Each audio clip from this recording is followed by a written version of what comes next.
I'm responding to Julian Bourgeois' question. How does the novel reflect the cultural atmosphere of Louisiana in the 19th century? Chita by Lafcadio Hearn offers insight into many aspects of Louisiana culture in the 19th century.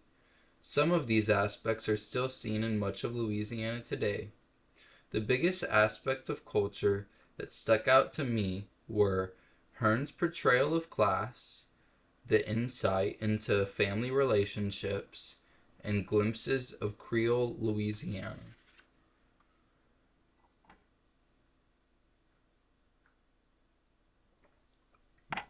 The way class is portrayed sticks out to me because nearly 200 years later, we are seeing the same class conflicts.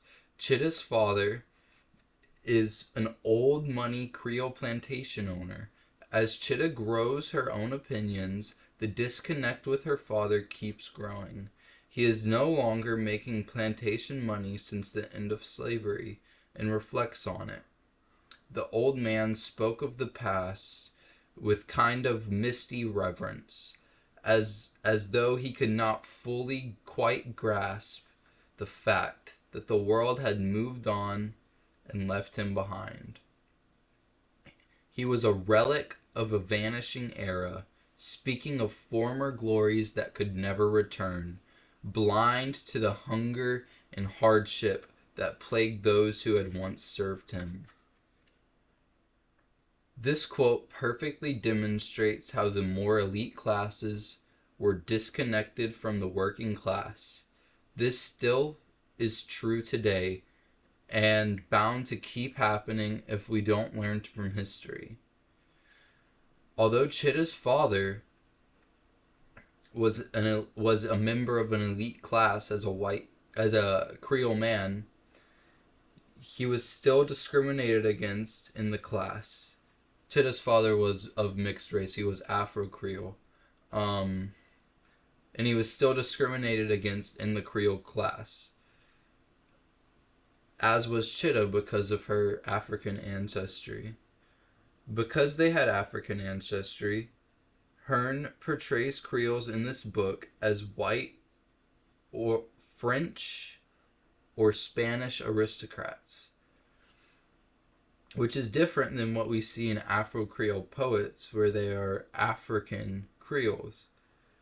While that definition still is true and can be used to describe Chita, what I found most nuanced is in this description is that the discrimination in the Creole class still goes into the class, not just outside of it. So since they're not fully white, they're still discriminated against, even though they are considered elite. And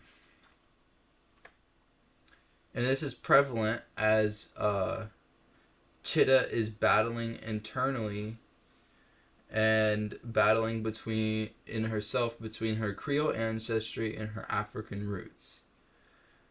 In Creole Louisiana, families used each other to maintain social status, and this created tension between Chita and her father, and between many families, and still some could say it still does. But families were generally considered tight-knit groups, and since they were using each other sometimes for societal gain, it caused tension. And as Chita is growing aware of the societal damage her father has caused, it grows more tense between her and her father. And Hearn wrote, she had not the strength to resist the bond that held her to her father, though the old man's love seemed so cold, so distant, so alien to her warm affection.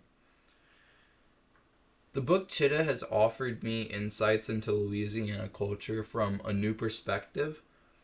I can now understand why Louisiana has become so resilient, caring, and inclusive of all people. I have a new appreciation for where I'm from. I hope we can learn from Chita to embrace our differences, come together when needed, and empathize with our neighbors, because you never know what personal hurricane a person is going through.